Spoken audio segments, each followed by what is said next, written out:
بسم اللہ الرحمن الرحیم۔ یہ وہ لوگ تھے جن کے دلوں میں موت کا خوف نہیں بلکہ شوق تھا۔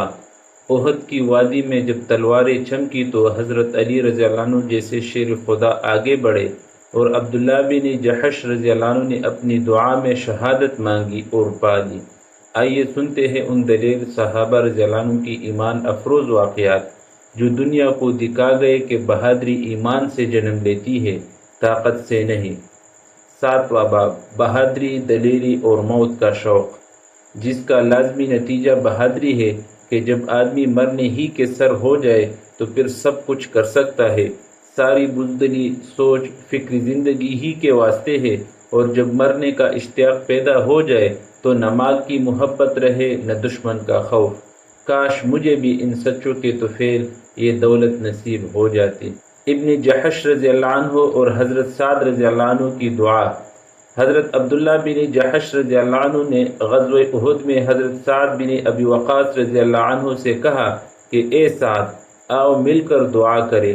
ہر شخص اپنی ضرورت کے موافق دعا کرے، دوسرا آمین کہے کہ یہ قبول ہونے کے زیادہ قریب ہے۔ دونوں حضرات نے ایک کونے میں جا کر دعا فرمائی۔ اول حضرت سعد رضی اللہ عنہ نے دعا کی، یا اللہ، جب کل کو لڑائی ہو تو میرے مقابلے میں ایک بڑے بہادر کو مقرر فرما، جو سخت حملے والا ہو۔ وہ مجھ پر سخت حملہ کرے اور میں اس پر زوردار حملہ کروں، پھر مجھے اس پر فتح نصیب فرما کہ میں اس کو تیرے راستے میں قتل کروں اور اس کی غنیمت حاصل کروں۔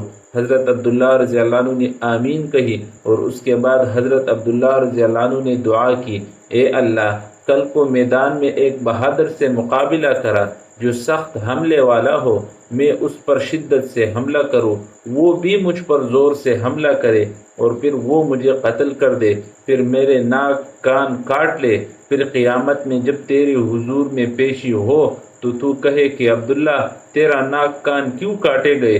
میں عرض کروں، یا اللہ، تیرے اور تیرے رسول صلی اللہ علیہ وسلم کے راستے میں کاٹے گئے۔ پھر تو کہے کہ سچ ہے، میرے ہی راستے میں کاٹے گئے۔ حضرت سعد رضی اللہ عنہ نے آمین کہی۔ دوسری دن لڑائی ہوئی اور دونوں کی دعائیں اسی طرح سے قبول ہوئی جس طرح مانگی تھی۔ سعد رضی اللہ عنہ کہتے ہیں کہ عبداللہ بن جحش رضی اللہ عنہ کی دعا میری دعا سے بہتر تھی۔ میں نے شام کو دیکھا کہ ان کے ناک کان ایک تاگے میں پروئے ہوئے ہیں۔ احد کی لڑائی میں ان کی تلوار بھی ٹوٹ گئی تھی۔ حضور صلی اللہ علیہ وسلم نے ان کو ایک ٹہنی عطا فرمائی جو ان کے ہاتھ میں جا کر تلوار بن گئی اور عرصہ تک بعد میں رہی، اور 200 دینار کی فروخت ہوئی۔ دینار سونے کے ایک سکے کا نام ہے۔ فائدہ: اس قصے میں جہاں ایک جانب کمالی بہادری ہے کہ بہادر دشمن سے مقابلہ کی تمنا ہے، وہاں دوسری جانب کمالی عشق بھی کہ محبوب کے راستے میں بدن کے ٹکڑے ٹکڑے ہونے کی تمنا کرے، اور آخر میں جب وہ پوچھے کہ یہ سب کیوں ہوا تو میں عرض کروں کہ تمہارے لیے رہے گا کوئی تو تیغِ ستم کے یادگاروں میں، رہے گا کوئی تو تیغِ ستم کے یادگاروں میں، میرے لاشے کے ٹکڑے دفن کرنا 100 مزاروں میں۔ احد کی لڑائی میں حضرت علی رضی اللہ عنہ کی بہادری۔ غزوہ احد میں مسلمانوں کو کچھ شکست ہوئی تھی، جس کی بڑی وجہ نبی اکرم صلی اللہ علیہ وسلم کے ایک ارشاد پر عمل نہ کرنا تھی، جس کا ذکر باب نمبر 1 قصہ نمبر 2 میں گزر چکا۔ اس وقت مسلمان چاروں طرف سے کفار کے بیچ میں آ گئے، جس کی وجہ سے بہت سے لوگ شہید بھی ہوئے اور کچھ بھاگے بھی۔ نبی اکرم صلی اللہ علیہ وسلم بھی کفار کے ایک جتھے کے بیچ میں آ گئے، اور کفار نے یہ مشہور کر دیا تھا کہ حضور صلی اللہ علیہ وسلم شہید ہو گئے۔ صحابہ رضی اللہ عنہم اس خبر سے بہت پریشان حال تھے، اور اسی وجہ سے بہت سے بھاگے بھی اور ادھر ادھر متفرق ہو گئے۔ حضرت علی کرم اللہ وجہہ فرماتے ہیں کہ جب کفار نے مسلمانوں کو گھیر لیا اور حضور اقدس صلی اللہ علیہ وسلم میری نظر سے اوجھل ہو گئے تو میں نے حضور صلی اللہ علیہ وسلم کو اول زندوں میں تلاش کیا، نہ پایا، پھر شہداء میں جا کر تلاش کیا، وہاں بھی نہ پایا، تو میں نے اپنے دل میں کہا کہ ایسا تو ہو نہیں سکتا کہ حضور صلی اللہ علیہ وسلم لڑائی سے بھاگ جائے۔ بظاہر حق تعالی شانو ہمارے اعمال کی وجہ سے ہم پر ناراض ہوئے، اس لیے اپنے پاک رسول صلی اللہ علیہ وسلم کو آسمان پر اٹھا لیا۔ اس لیے اب اس سے بہتر کوئی صورت نہیں کہ میں بھی تلوار لے کر کافروں کے جتے میں گھس جاؤ یہاں تک کہ مارا جاؤ۔ میں نے تلوار لے کر حملہ کیا یہاں تک کہ کفار بیچ میں سے ہٹتے گئے اور میری نگاہ نبی اکرم صلی اللہ علیہ وسلم پر پڑ گئی تو بے حد مسرت ہوئی، اور میں نے سمجھا کہ اللہ جل شانہ نے ملائکہ کے ذریعے سے اپنے محبوب صلی اللہ علیہ وسلم کی حفاظت کی۔ میں حضور صلی اللہ علیہ وسلم کے پاس جا کر کھڑا ہوا کہ ایک جماعت کفار کی حضور صلی اللہ علیہ وسلم پر حملہ کے لیے آئی۔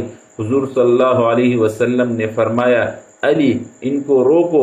میں نے تنہا اس جماعت کا مقابلہ کیا اور ان کے منہ پھیر دیے اور بعضوں کو قتل کر دیا۔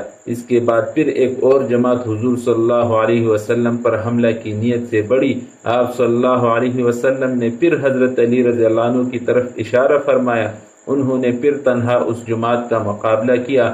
اس کے بعد حضرت جبریل علیہ السلام نے آ کر حضرت علی رضی اللہ عنہ کی اس جوان مردی اور مدد کی تعریف کی تو حضور صلی اللہ علیہ وسلم نے فرمایا، انہو منی وانا منہ، بے شک علی مجھ سے ہے اور میں علی سے ہوں، یعنی کمال اتحاد کی طرف اشارہ فرمایا۔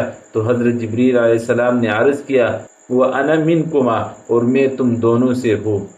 فائدہ: ایک تنہا آدمی کا جماعت سے بڑھ جانا اور نبی اکرم صلی اللہ علیہ وسلم کی مقدس ذات کو نہ پا کر مر جانے کی نیت سے کفار کے جمگٹے میں گھس جانا، جہاں ایک طرف حضور صلی اللہ علیہ وسلم کے ساتھ سچی محبت اور عشق کا پتہ دیتا ہے، وہاں دوسری جانب کمالی بہادری اور دلیری جرت کا بھی نقشہ پیش کرتا ہے۔ یہ تھے وہ نفوس قدسیہ جنہوں نے اللہ کی راہ میں جان دے کر زندگی پائی۔ کاش ہم بھی ان کے جذبے، ان کی غیرت اور ان کی محبت الہی کا کچھ حصہ پالے۔ مزید ایمان افروز واقعات کے لیے چینل ترجمان الکتاب کو سبسکرائب کریں۔